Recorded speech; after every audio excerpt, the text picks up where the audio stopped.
Big ಬಾಸ್ನ most favourite ಜೋಡಿ ನಿವೇದಿತಾ ಮತ್ತು ಚಂದನ್ ಗೌಡ ವಿಚ್ಛೇದನವನ್ನು ಪಡೆದಿದ್ದಾರೆ. ಸೊ ಈ ಬಗ್ಗೆ ಮಾತನಾಡೋದಕ್ಕೆ ನಮ್ಮ ಜೊತೆ ಇದ್ದಾರೆ ನಟ ಪ್ರಥಮ್ ಅವರು.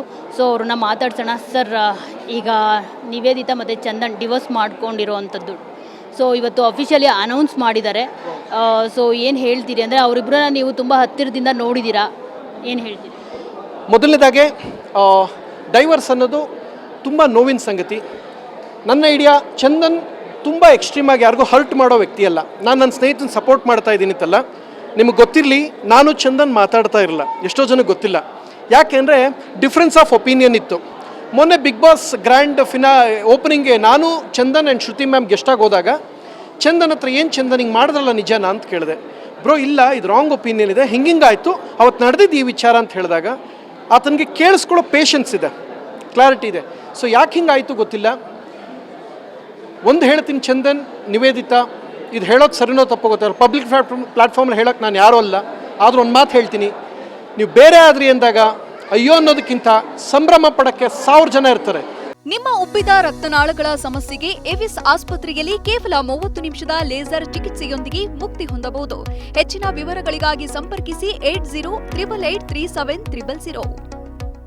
ಜನ ಬಹಳಷ್ಟು ಕೆಟ್ಟಿದೆ, ಸೋಷಿಯಲ್ ಮೀಡಿಯಾ ಇರ್ಬೋದು, ಇದೆಲ್ಲ ಇಂಥವ್ರ ಮುಂದೆ ಚೆನ್ನಾಗಿ ಬದುಕಿ ಚಂದನ್, ನಾನು ಪ್ರೀತಿಯಿಂದ ಹೇಳ್ತೀನಿ. ಆ್ಯಂಡ್ ನೀವಿಬ್ಬರು ಎಕ್ಸ್ಟ್ರೀಮಾಗಿ ಕಿತ್ತಾಡ್ಕೊಳ್ಳೋರು ಅಲ್ಲ, ಇಬ್ರಿಗೂ ಆ ಮೆಚ್ಯೂರಿಟಿ ಇದೆ. ಐನೋ ನಿವೇದಿತಾ ಮೈಸೂರು ಹುಡುಗಿ, ನಮ್ಮ ಏರಿಯಿಂದ ಒಂದು 3 ಕಿಲೋಮೀಟರ್ಸ್ ಆಕೆ ಮನೆ. ಸೊ ಕೂತ್ ಮಾತಾಡಿದ್ರೆ ಎಂತೆಂಥ ತುಂಬ ನೆಕ್ ಮೂಮೆಂಟ್ಗೆ ಹೋಗಿರೋದೆಲ್ಲ ಸಾಲ್ವ್ ಆಗುತ್ತೆ. ಸಾಲ್ವ್ ಆಗೋದಕ್ಕೆ ನಮ್ಮ ಹತ್ರ 3 ಪರಿಹಾರ ಇದೆ. ನಾನು ಇವತ್ತು ಚಂದನ್ ಹತ್ರ ಮಾತಾಡ್ತೀನಿ.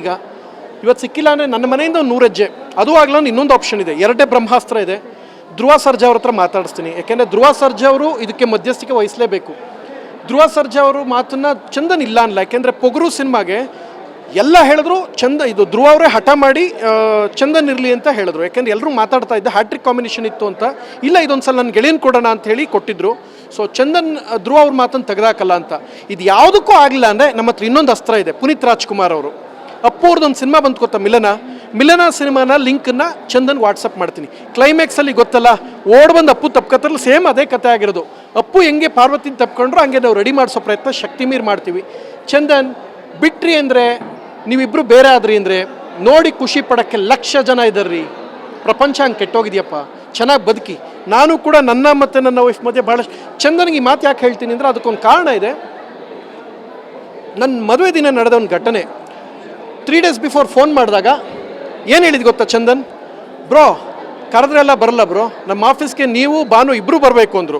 ಇಬ್ಬರೂ ಕರೆಸ್ಕೊಂಡಾಗ, ಅಣ್ಣ ನಾನು ಬಂದಿದ್ದೀನಿ, ನೀ ಬರಬೇಕು. ಅಣ್ಣ ನಿನ್ನ ಮದುವೆ ದಿನ ಏನು ಗೊತ್ತಾ, ಬೆಂಗಳೂರಲ್ಲಿ ಈವೆಂಟ್ ಐತೆ, ಅಲ್ಲಿಂದ 300 ಕಿಲೋಮೀಟ್ರ್ ದೂರದಲ್ಲಿ ಇನ್ನೊಂದು ಐತೆ, ಹೆಂಗೆ ಅಟೆಂಡ್ ಮಾಡಲಿ ಅಂದರು. ನೀ ಬರಲೇಬೇಕಣ್ಣ, ನಿನ್ನ ಮಾತು ಕೊಡಿದ್ದೀನಿ, ಬಂದಿದ್ದೀವಿ.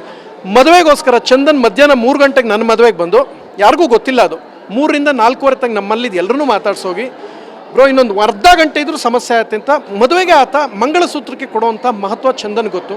ನಾನು ಕೂಡ ಚಂದನ ಒಂದು ಕಾಲದಲ್ಲಿ ಡಿಫ್ರೆನ್ಸ್ ಆಫ್ ಒಪಿನಿಯನ್ ಇತ್ತು. ಇವತ್ತು ನನ್ನ ಮಾತು ಕೇಳಿಸ್ಕೊಳ್ತಾರೆ ಚಂದನ್ ಅನ್ನೋ ಕಾರಣಕ್ಕೆ ಹೇಳ್ತಾ ಇದ್ದೀನಿ. ಚಂದನ್ ಇದೆಲ್ಲ ಬಿಡಿ, ಪ್ರೀತಿಯಿಂದ ಒಂದು ಮಾತು ಕೇಳ್ಕೊಳ್ತಾ ಒಬ್ಬ ಸ್ನೇಹಿತನಾಗಿ, ನಿಜವಾಗ್ಲೂ ಬೇರೆ ಆದ್ರಿ ಅಂದರೆ ಹಬ್ಬ ಮಾಡೋಕ್ಕೂ 100,000 ಜನ ಇದ್ದಾರ್ರಿ. ಆಮೇಲೆ ಬೇರೆ ಆದ್ರಿ ಅಂತ ಅಲ್ಲ, ಬೇರೆ ಆಗಿದ್ದಾರೆ. ಇವತ್ತು ಅಫಿಷಿಯಲಿ ಅನೌನ್ಸ್ ಕೂಡ ಮಾಡಿದ್ದಾರೆ ಇಬ್ರು ಕೂಡ. ನೋಡಿ, ನಾವು ಡಿವೋರ್ಸ್ ತಗೊಂಡಿದ್ದೀವಿ ಅಂತ ಹೇಳ್ಬಿಟ್ಟು ಡೈವರ್ಸ್ಗೆ ಅಪ್ಲೈ ಮಾಡಿದ್ದಾರೆ. ಲಾಸ್ಟ್ ಇನ್ನೊಂದೇನೆಂದರೆ, ನಾವು ಮಾಡೋ ಸ್ನೇಹನೂ ಕೌಂಟ್ ಆಗುತ್ತೆ ಮಂಗಳವಾರ. ನಾನು ಇದು ಯಾವ ಆ್ಯಂಗಲ್ ಹೇಳ್ತೀನಿ ಅಂತ ನೀವು ಯೋಚನೆ ಮಾಡಿ. ನಾನೇನು ಹೇಳಲ್ಲ ಜನಗಳಿಗೆ. ಯಾರ್ಯಾರು ಮಧ್ಯದಲ್ಲಿ ನಮ್ಮ ಒಂದು ಗಂಡ ಹೆಂಡತಿ ಮಧ್ಯೆ ಒಂದು ಸೊಳ್ಳೆ ಕೂಡ ಹೋಗಬಾರ್ದು, ಒಂದು ನೂಲಡಿಯಷ್ಟು ಗ್ಯಾಪ್ ಇರಬಾರ್ದು. ಯಾರಾದರೂ ಮಧ್ಯದಲ್ಲಿ ಕೈ ಆಡಿಸಿದಾಗ ಇಂಥದ್ದಾಗತ್ತೆ. ಇಬ್ಬರು ಅದ್ಭುತ ವ್ಯಕ್ತಿ, ನಿವೇದಿತಾ ಚಿಕ್ಕ ಹುಡುಗಿ, ಬಟ್ ಮಧ್ಯದಲ್ಲಿ ಯಾರಾದರೂ ಕೈ ಆಡಿಸಿದ್ರೆ ಒಳ್ಳೇದಾಗಲ್ಲ ನಿಮಗೆ, ನಾನು ಸ್ಪಷ್ಟವಾಗಿ ಹೇಳ್ತೀನಿ.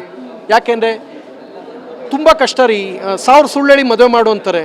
ಕೈ ಆಡಿಸಿ ಯಾರ್ದಿಂದಾದ್ರು ಕೆಟ್ಟಿದ್ದಾಗಿದ್ದರೆ ಒಳ್ಳೇದಾಗಲ್ಲ ನಿಮಗೆ. ನೀವು ಎಂಥವರಾದರೂ ಆಗಿರಿ, ಒಳ್ಳೇದಾಗಲ್ಲ. ಕೈ ಆಡಿಸ್ಬೇಡಿ ಯಾರೂ. ಸಾಧ್ಯವಾದರೂ ಒಳ್ಳೇದು ಮಾಡೋ ಪ್ರಯತ್ನ ಮಾಡಿ. ಐನೋ ಗೊತ್ತು. ಒಂದೇ ಮಾತು ಹೇಳೋದು, ಯಾರಾದರೂ ಕೈ ಆಡಿಸಿದ್ರೆ ನಾನಿದು ಹೇಳಲ್ಲ, ಬಟ್ ನಿಮ್ಗೆ ಒಳ್ಳೇದಾಗಲ್ಲ, ನಿಮ್ಮ ಫ್ಯಾಮಿಲಿಗೆ ಒಳ್ಳೇದಾಗಲ್ಲ. 1000 ಸುಳ್ಳು ಮದುವೆ ಮಾಡುವಂಥ ಹಿರಿಯರು ಹೇಳ್ಕೊಂಬಂದಿದ್ದಾರೆ. ಒಂದು ಮದುವೆ ಮಾಡೋಕ್ಕೆ 1000 ಸುಳ್ಳು ಹೇಳ್ತಾರೆ, ಇಲ್ಲದೇ ಇರೋದೆಲ್ಲ ಹೇಳ್ತಾರೆ. ಹಾಳು ಮಾಡೋಕ್ಕೆ ಒಂದು ಸಣ್ಣ ಕಾರಣದಿಂದ ನೋಡಿ, ಈಗ ಒಂದು 15 ದಿನ, ಒಂದು 6 ದಿನದ ರೀಲ್ ಅಪ್ಲೋಡ್ ಮಾಡಿದ್ದಾರೆ. ಒಂದು ವಾರದಲ್ಲಿ ಅಂತ ಬೇರೆ ಆಗೋದಕ್ಕೆ ಏನು ಕಾರಣ ಇರುತ್ತೆ? ಯಾರಾದರೂ ಮಧ್ಯೆ ಕೈ ಹುಳಿ ಹಿಂಡಿರ್ತಾರೆ, ಮಧ್ಯದಲ್ಲಿ ಕೈ ಆಡಿಸಿರ್ತಾರೆ. ನಿಮ್ಗೆ ಒಳ್ಳೇದಾಗಲ್ಲ, ಸ್ಪಷ್ಟವಾಗಿ ಹೇಳ್ತೀನಿ. ಒಬ್ರನ್ನ ಅಯ್ಯೋ ಅನ್ಸರೆ ಮಕ್ಕಳ ನೀವು ಉದ್ಧಾರ ಆಗಲ್ಲ, ನೀವು ಹಾಳಾಗೋಯ್ತೀರ. ಚೆನ್ನಾಗಿ ಬದುಕೋಕೆ ನೀವು ಬದುಕಿ, ಯಾರಾದರೂ ಅಷ್ಟೇ. ಏನು ಒಬ್ಬರನ್ನ ಹಾಳು ಮಾಡಿದ್ರೆ ಒಂದು ಜೀವನ ಹಾಳು ಮಾಡಿದ್ರೆ ಏನು ಸಿಗುತ್ತಪ್ಪ? ಈಗಿನ ಕಾಲದಲ್ಲಿ ಬದುಕು ಸುಂದರವಾದದ್ರಪ್ಪ, ಕಟ್ಕೊಳ್ಳಿ ಚೆನ್ನಾಗೆ. ಬಟ್ ನಾನು ನನ್ನ ಚಂದನ್ ಪರವಾಗಿ ನಾನು ನಿಂತ್ಕೊಳ್ತೀನಿ, ನಾನು ನಿವೇದಿತನ ಪರವಾಗಿ ಇರ್ತೀನಿ. ಅವ್ರಿಗೇನು ನೋವಾಗಿದೆಯೋ ಗೊತ್ತಿಲ್ಲ, ಬಟ್ ಒಳ್ಳೇದಾಗಬೇಕು. ಅವ್ರು ನಮ್ಮ ಸ್ನೇಹಿತರು, ನಾವು ಕಾಪಾಡ್ಕೊಳ್ತೀವಿ. ನಾನು ಇನ್ನೊಂದು ಸುತ್ತ ಮಾತಾಡ್ತೀನಿ. ಅವರು ಅಪ್ಲೈ ಮಾಡಿದ್ದಾರೆ. ಅವರು ಈಗ ಇತ್ತೀಚೆಗೆ ಅದೊಂದು ಬರ್ತಾ ಇದೆ, ಒಂದು ಏನಂದರೆ ಕೌಟುಂಬಿಕ ನ್ಯಾಯಾಲಯದಲ್ಲಿ ಸಮ್ಮತದ ಡೈವರ್ಸ್ ಅಂತ. ನಂದು ನನ್ನ ವೈಫ್ದೊಂದು ಕತೆ ಹೇಳ. ನಾನು ನನ್ನ ವೈಫ್ಗೆ ಏನು ಕರಿತೀನಿ ಗೊತ್ತಾ? ಭಾನುಶ್ರೀಗೆ, ಭಾನುವರೇ ಬನ್ನಿ ಅಂತಲೇ ಕೇಳಿದೆ. ಇವತ್ತಿಗೂ ನಾನು ಹೆಸರಿಟ್ಟು ಕರೆದಿಲ್ಲ, ಯಾಕೆಂದರೆ ನಾನು ಆಕೆನ ಗೌರವಿಸೋ ರೀತಿ ಅದು. ನಮ್ಮಿಬ್ಬರ ಮಧ್ಯೆ ಡಿಫ್ರೆನ್ಸ್ ಆಫ್ ಒಪಿನಿಯನ್ ಇದೆ. ನಾನು ಮೊದಲೇ ಹೇಳಿದ್ದು ಒಂದೇ ಕಂಡೀಷನ್ ಹಾಕಿದ್ದು, ನಮ್ಮ ಸಿನಿಮಾ ವಿಚಾರಕ್ಕೆ ನೀವು ತಲೆ ಹಾಕ್ಬೇಡಿ, ನಿಮ್ಮ ವಿಚಾರಕ್ಕೆ ನಾನು ತಲೆ ಹಾಕಲ್ಲ ಅಂತ ಮಾತಾಡ್ಕೊಂಡೆ ಇವತ್ತಿಗೂ ಚೆನ್ನಾಗಿದ್ದೀವಿ. ಇವತ್ತಿಗೂ ನನ್ನ ವೈಫ್ ಯಾವುದಕ್ಕೂ ನನ್ನ ಸಮಸ್ಯೆ ಪ್ರಶ್ನೆ ಮಾಡಿಲ್ಲ. ಚಂದನ್ ಬದುಕು ತುಂಬ ದೊಡ್ಡದು, ಚೆನ್ನಾಗಿದೆ. ನೀವು ಒಳ್ಳೆ ವ್ಯಕ್ತಿ. ನಿವೇದಿತ ನಮ್ಮ ಊರಿನ ಹುಡುಗಿ, ಚಿಕ್ಕ ಹುಡುಗಿ. ಏನಾದರೂ ಆಗಿದ್ದರೆ ಇಬ್ಬರು ಮಾತಾಡ್ಕೊಂಡು ಸಾಲ್ವ್ ಮಾಡ್ಕೊಳ್ಳಿ. ಆ್ಯಂಡ್ ನಿಮ್ಮಿಬ್ಬರು ಮೆಚ್ಯೂರಿಟಿನ ನಾನು ಪ್ರೀತಿಸ್ತೀನಿ, ನಿಮ್ಮಿಬ್ಬರೂ ಪ್ರೀತಿಸ್ತೀನಿ. ನೀವಿಬ್ಬರು ನಮ್ಮವರು. ನಾವು ಯಾವತ್ತೂ ಆಲ್ವೇಸ್ ಸ್ಟ್ಯಾಂಡ್ಸ್ ವಿತ್ ಯು. ನಾ ಇವತ್ತು ಚಿರು ಅವ್ರದ್ದು 4ನೇ ವರ್ಷದ ಇದಿತ್ತು ಪುಣ್ಯಸ್ಮರಣ. ಇಲ್ಲದೇ ನಾನು ಧ್ರುವ ಅವ್ರ ಹತ್ರ ಮಧ್ಯಾಹ್ನ ಮಾತಾಡೋನು. ಏನಾಗಿದೆಯೋ ಗೊತ್ತಿಲ್ಲ. So sad. ನೀವು ಚೆನ್ನಾಗಿರಿ, ಚೆನ್ನಾಗಾಗಬೇಕು. ನೋಡಿ ಇನ್ನೊಂದು ಸಲ ಕಾನೂನು ಒಂದು ಹೇಳಿನಿ ರೀ ಚಂದನ್, ಇದನ್ನು ಕೇಳಿಸ್ಕೊಳ್ಳಿ. ಕಾನೂನು ಎಲ್ಲವನ್ನು ಮೀರಿದ್ದು ಆತ್ಮಸ್ಥೈರ್ಯ. ನೀವಿಬ್ಬರು ಒಂದಾಗಬೇಕು ಅಂತ ಮತ್ತೆ ಡಿಸೈಡ್ ಮಾಡಿದ್ರೆ ಯಾವ ಕಾನೂನು ರೀ ನಿಮ್ಮನ್ನು ಬೇರೆ ಮಾಡುತ್ತೆ? ಅದನ್ನು ದಯವಿಟ್ಟು ತಲೆಯಲ್ಲಿ ಇಟ್ಕೊಳ್ಳಿ. ಮಧ್ಯ ಯಾರು ಬಂದರೂ ಅವಕಾಶ ಕೊಡಬೇಡಿ. ಆಗುತ್ತೆ, ಡಿಸ್ಟರ್ಬ್ ಮಾಡೋಕ್ಕೆ ಅಂತಲೇ ಒಂದಷ್ಟು ಮಕ್ಳು ಇರ್ತಾರೆ. ಏನು ಕಡಿಮೆನಾ? 140 ಕೋಟಿ ಜನಸಂಖ್ಯೆಯಲ್ಲಿ ವೇಸ್ಟ್ ನನ್ನ ಮಕ್ಕಳು ಒಂದು 50,000 ಜನ ಇರಲ್ವಾ ಹಾಳು ಮಾಡೋಕ್ಕೆ? ಕಾಮೆಂಟ್ ಹಾಕೋಕೆ 1 ಲಕ್ಷ. ಅವ್ರು ಕೆಟ್ಟದೇ ಬಯಸ್ತಾರಪ್ಪ. ಚೆನ್ನಾಗಿ ಬದುಕರು, ನೀವಿಬ್ಬರು ಚೆನ್ನಾಗಿ ಬಾಳ್ರಪ್ಪ. ನೀವಿಬ್ಬರು ಚೆನ್ನಾಗಿ ನಾವು ಖುಷಿ ಪಡ್ತೀವಿ. ನಾನು ಯಾವತ್ತೂ ನಿಮ್ಮ ಮದುವೆಗೆ ಬಂದಿಲ್ಲ, ನಂಗೆ ನಿಮ್ಮ ಬಗ್ಗೆ ಅಷ್ಟು ಗೊತ್ತಿಲ್ಲ. ಚಂದನ್ ಇತ್ತೀಚೆಗೆ ನಂಗೆ ತುಂಬ ಒಳ್ಳೆ ಸ್ನೇಹಿತ ಅದ. ಈಗ ಅವ್ರಿಗಾದಾಗ ನಂಗೆ ನೋವಾಗುತ್ತೆ. ನನ್ನ ಸ್ನೇಹಿತರು ಚೆನ್ನಾಗಿರಬೇಕು.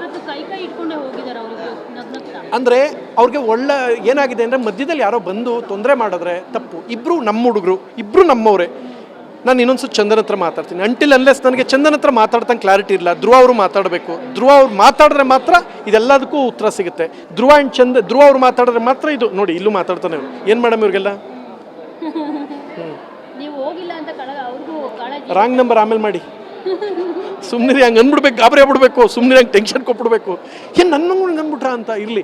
ಸೊ ಆಮೇಲೆ ಇನ್ನೊಂದು ಜನಗಳಿಗೆ ಕೇಳ್ಕೊಳ್ಳೋದು, ಇದೆಲ್ಲ ಬಿಟ್ಟು ಒಂದಷ್ಟು ಜನ ಅವರಪ್ಪ ಅವ್ರಿಗೆ ಹೇಳ್ತೀನಿ, ಲವ್ ಅಳದವ್ರೆ, ನಿಮ್ಮ ಅನ್ನ ನೀವು ನೆಟ್ಟಿಗೆ ಉಟ್ಸ್ಕೊಂಡು ತಿನ್ರೋ, ಅವ್ರ ಬಗ್ಗೆ ಇವ್ರ ಬಗ್ಗೆ ಕಾಮೆಂಟ್ ಹಾಕೊಂಡೇ ಸಾಯ್ಬೇಡ್ರು. ಆಗಿದ್ದಕ್ಕೆ ಚೆನ್ನಾಗೈತೆ ಅಂತ ಖುಷಿ ಪಡಬೇಡ್ರು. ನೀವು ಬೇರೆಯವ್ರಿಗೆ ಒಳ್ಳೇದು ಬಯಸ್ತಾರೋ ಪರವಾಗಿಲ್ಲ, ಕೆಟ್ಟದ್ದು ಬಯಸ್ಕೊಂಡೇ ಸಾಯ್ಬೇಡ ಮುಂಡೆ ಮಕ್ಕಳ. ನೀವು ಒಳ್ಳೇದು ಮಾಡ್ಕೊಂಡು ಸಾಯ್ರಿ. ಅವ್ರಿಗೆಲ್ಲ ಕೆಟ್ಟ ಕಾಮೆಂಟೆಲ್ಲ ಹಾಕಬೇಡಿ. ಪಾಪ ಈಗ ನೊಂದಿರ್ತಾರೆ, ಏನೋ ಇರುತ್ತೆ. ಕಾಮೆಂಟ್ ಹಾಕೋರು ಇರುತ್ತಲ್ಲ, ಸಂಸ್ಕಾರ ಕಲ್ತ್ಕೊಳ್ಳಿ. ನೀವು ನಿಮ್ಮ ಯೋಗ್ಯತೆ ತೋರಿಸುತ್ತೆ. ಪೆದ್ಮುದೇವುಗಳ ಬುದ್ಧಿ ಕಲ್ತ್ಕೊಳ್ಳಿ. ನಟ ಪ್ರಥಮ್ ಅವರ ಮಾತು ಏನು, ಚಂದನ್ ಮತ್ತು ನಿವೇದಿತಾ ಅವರು ಮತ್ತೆ ಒಂದಾಗಬೇಕು ಅಂತ ನಾನು ಕೂಡ ಬಯಸ್ತೀನಿ. ಅವರಿಬ್ಬರನ್ನ ಒಂದಾಗಿಸೋ ಒಂದು ಪ್ರಯತ್ನವನ್ನು ಮಾಡ್ತೀನಿ ಅನ್ನೋ ಒಂದು ಮಾತನ್ನು ಅವರು ಹೇಳ್ತಿರೋ ಅಂಥದ್ದು. ಕ್ಯಾಮ್ರಾ ಪರ್ಸನ್ ರಘು ಜೊತೆ ಮಂಗಳ ರಾಜಗೋಪಾಲ್, TV9 ಬೆಂಗಳೂರು.